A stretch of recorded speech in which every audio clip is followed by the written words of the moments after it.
அன்பு நண்பர்களே, அனைவருக்கும் அன்னை சமையல் உமாவின் அன்பான வணக்கங்கள். இன்னைக்கு அன்னை சமையல பார்க்க போறது மீல் மேக்கர் கிரேவி. இது பூரி சப்பாத்திக்கு சூப்பரான சைட் டிஷ்ங்க. வாங்க மீல் மேக்கர் கிரேவி எப்படி செய்யறதுன்னு பார்க்கலாம்.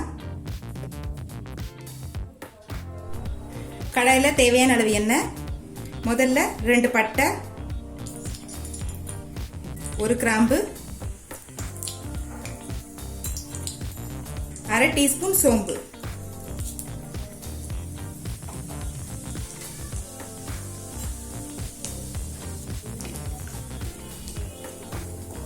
அடுத்து பொடியா நறுக்குன 2 பெரிய வெங்காயம் சேர்த்துக்கலாம்.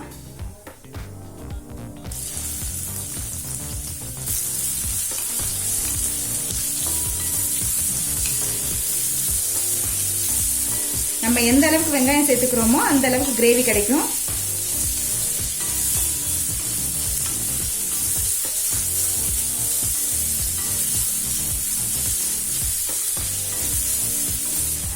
வெங்காயம் வதங்கிட்டு இருக்க நேரத்தில் அரைக்கிறதுக்கு தேவையானதெல்லாம் அரைச்சிக்கலாம்.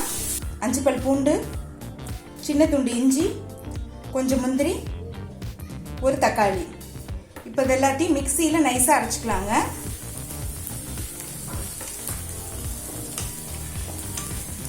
இப்போ வெங்காயம் நல்லா வதங்கிடுச்சு. அடுத்து நம்ம அரைச்சி வச்சிருக்க மசாலாவை இதில் சேர்த்துக்கலாம்.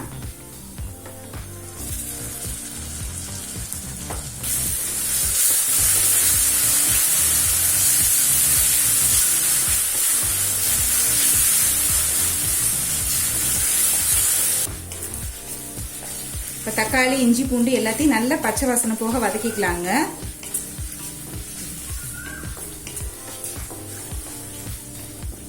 தேவையான அளவு உப்பு.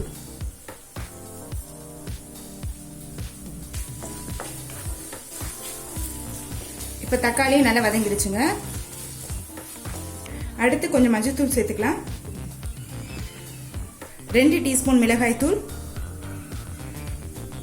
1 டீஸ்பூன் தனியாத்தூள், 1/2 டீஸ்பூன் கரம் மசாலா.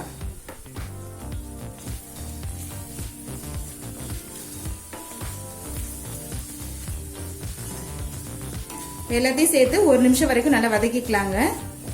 கரம் மசாலா சேர்க்கறது ஆப்ஷனல் தான், விருப்பப்பட்ட சேர்த்துக்கலாம், இல்லைன்னா வேண்டாம்.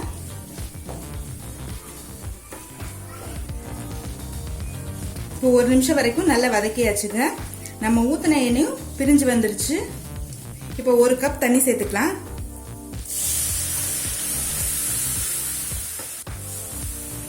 நல்லா மிக்ஸ் பண்ணிருங்க. மீல் மேக்கரை 10 நிமிஷம் சுடு தண்ணீரை நல்லா ஊற வச்சிடுங்க. ஊற வச்ச மீல் மேக்கரை 2 முறை நல்லா கழுவிடுங்க. அப்புறம் நல்லா பிழிஞ்சிடுங்க. அதுக்கப்புறம் கிரேவியில சேர்த்துக்கலாம். நான் 1/2 கப் மீல் மேக்கர் எடுத்திருக்கேங்க.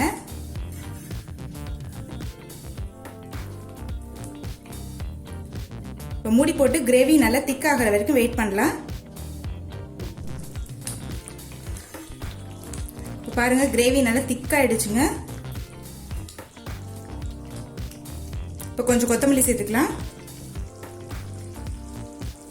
இப்போ மீல் மேக்கர் கிரேவியை சர்வ் பண்ணிடலாங்க. இப்போ சுவையான மீல் மேக்கர் கிரேவி ரெடி ஆயிடுச்சுங்க. மீல் மேக்கர் கிரேவியை ட்ரை பண்ணி பாருங்க, கண்டிப்பா உங்களுக்கே பிடிக்கும். ரெசிபி பிடிச்சிருந்ததுன்னா வீடியோவை லைக் பண்ணுங்க, கமெண்ட் பண்ணுங்க, ஷேர் பண்ணுங்க. இதுவரைக்கும் அன்னை சமையல் சேனலை சப்ஸ்கிரைப் பண்ணலன்னா சப்ஸ்கிரைப் பண்ணுங்க. தேங்க்யூ.